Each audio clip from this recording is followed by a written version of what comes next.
And I got pissed off and I was like, I made a scene. I don't remember exactly what I did, but I was like, no. Like I stood up and I was like, no, you don't talk to me like that, and you don't.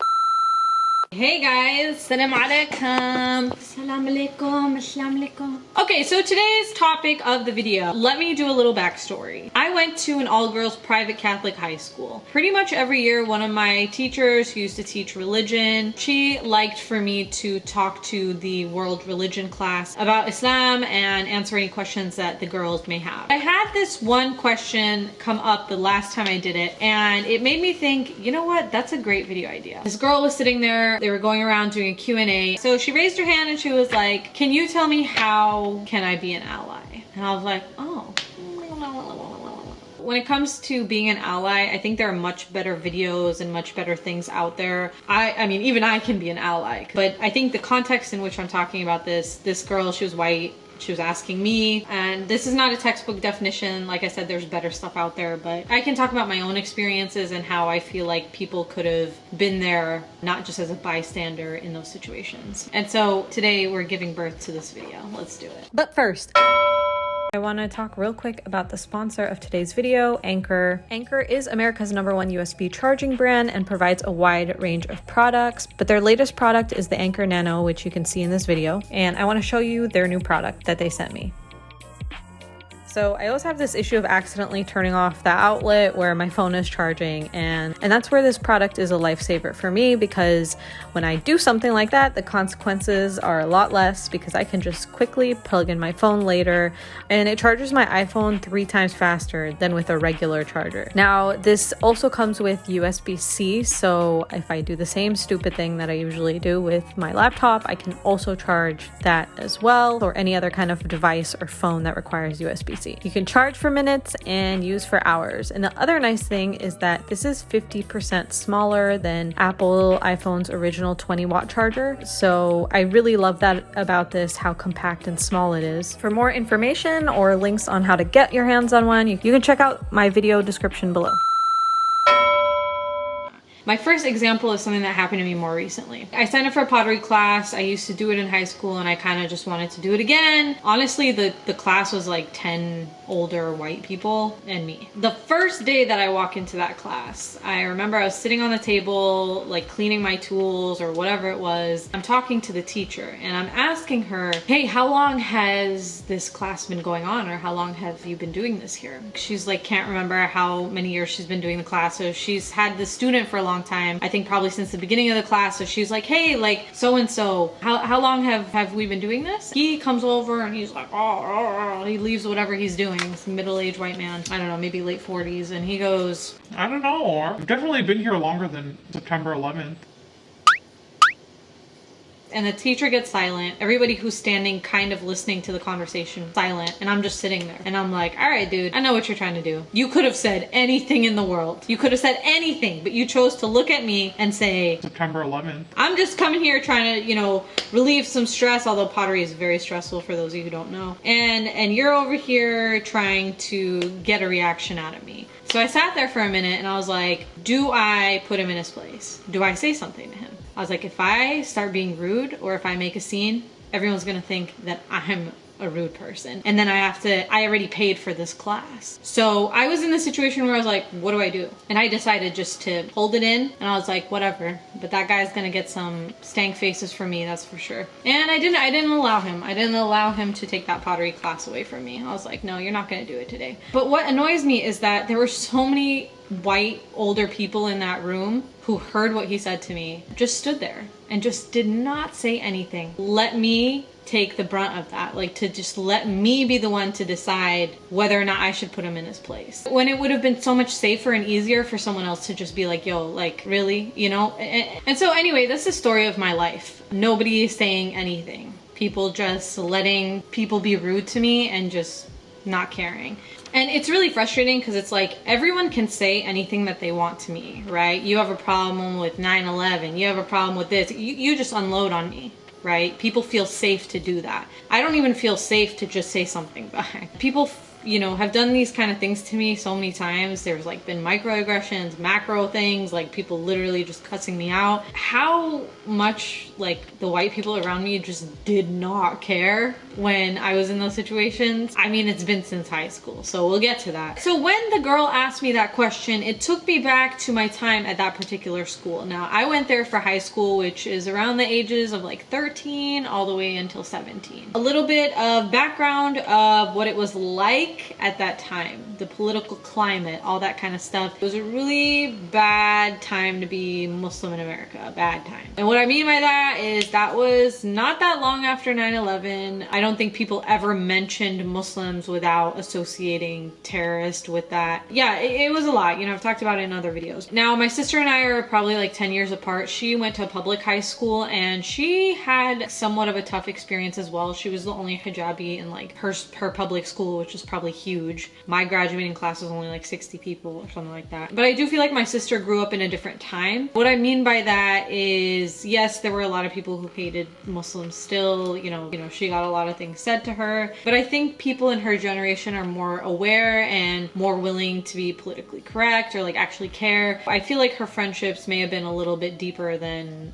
what I had in my high school. I don't really feel like I had that kind of support from my friend group, if that makes any sense. I also think, as I was the eldest child of an immigrant family, I had a lot of confidence issues. I was a really shy kid growing up. I think I had a lot of issues with identity and like fitting in. I was super socially awkward, like extremely. I think I was socially awkward up until maybe about like, maybe I'm still socially awkward, but I was really bad up until like 4 years back. So I think that was a difference with my sister as well, is that she is, mashallah, so confident and like she does not take stuff from people. She's just like a different person than I was. But yeah, going back to what I was saying, I felt like my friend group, I felt like the people around me, although they didn't actively like say they hated Muslims or anything like that, like they were friends with me obviously, but I never really felt like they stuck up for me. So when you grow up as a minority, it's like you have to make yourself 90% available and conform 90-80% whatever the amount to make friends with other people or like to be accepted. So you kind of become like a chameleon. You know how to like, you learn how to interact with people who are different from you, and you learn how to survive and thrive actually. Whereas I think on the other end, people don't do that and they don't care to be inconvenienced. So I always felt like my friendships were really like,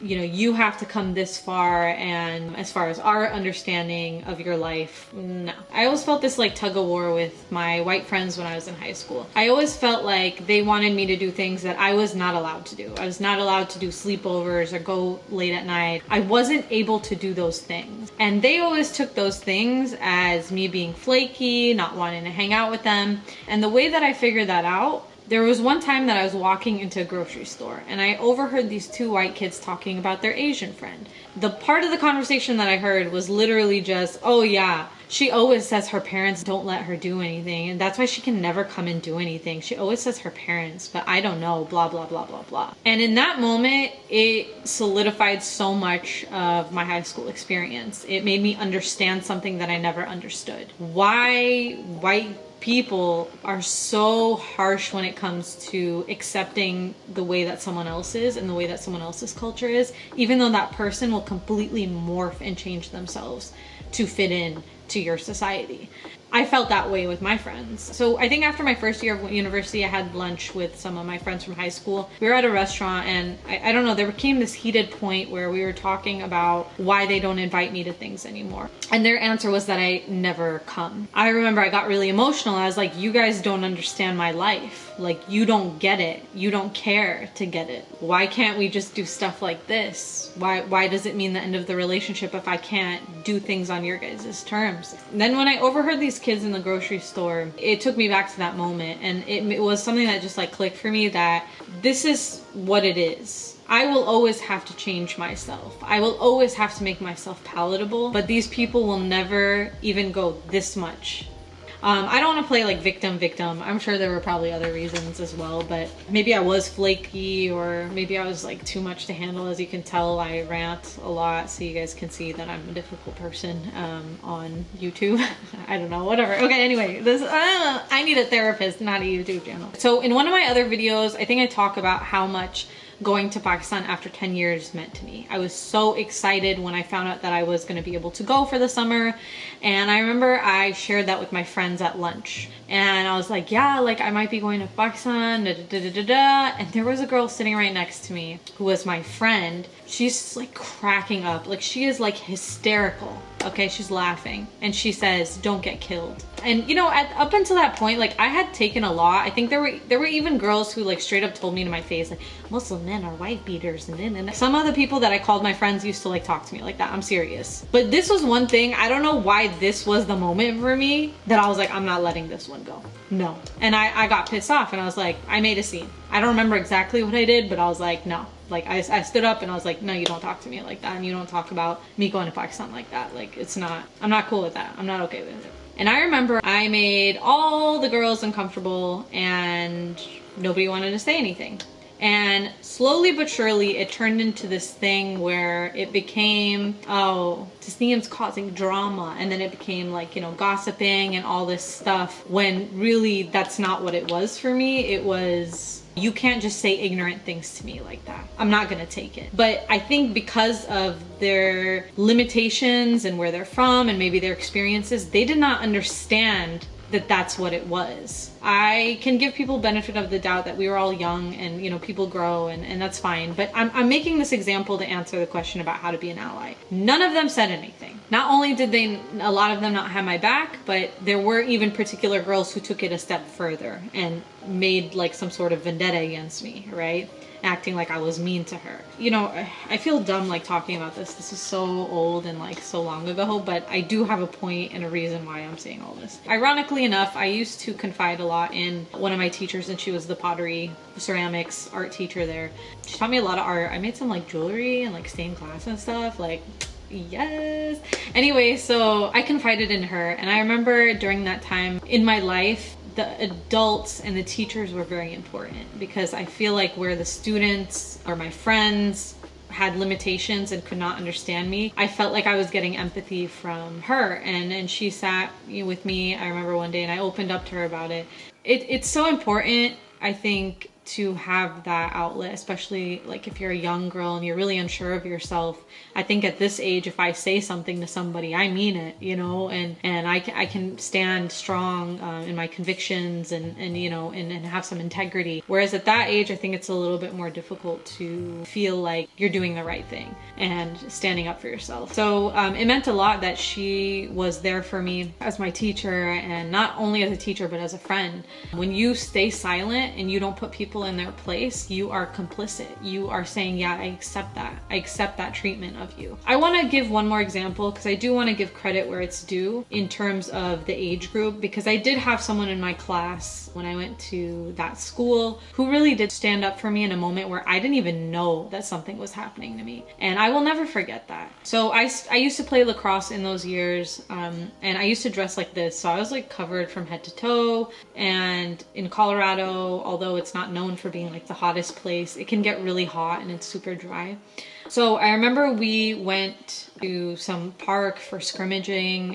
It was like lots of different schools. And I remember the referee had blown the whistle. There was some sort of foul or something called, and the referee had asked me to move back. Now, there's a bunch of girls on the field, well, all around the girl who got hit or whatever. I didn't know she was talking to me. She's telling everybody to move back, and I'm like waiting, like, okay, is whoever she's talking to gonna move back? I'm like so dehydrated. I'm kind of out of it, to be honest. I was like, I don't know, it was so hot. That's all I remember. I feel like I was like delusional at some point. And I remember the ref, again, she was much older. She was an older white lady, like probably like retired, just doing this referee thing for fun.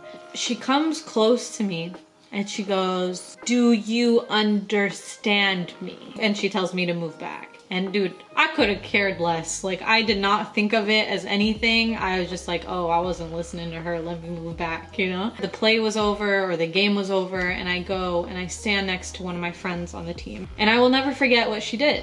I went and I stood there and she looks at me and she goes, I cannot believe she talked to you like that. And I was like, I don't know what you mean. Like, I don't know. I was like, what do you mean? And she's like, she cannot talk to you like that. The thing is, she recognized what had happened. That lady saw my scarf and was like, this girl's stupid. She don't understand English. She don't understand. Oh, she done. Let me put her in her place. Blah, blah, blah, blah. Right? That's why she spoke to me the way she spoke to me. But I didn't really catch that. I just was like, whatever. It's hot. I don't care. She not only told my coach, but went up to the lady and told her that she couldn't talk to me like that and how rude and offensive that was. And at the end of the game, that woman came and said sorry to me. And every time I saw her at a game afterwards, she was always nice to me. I will never forget that.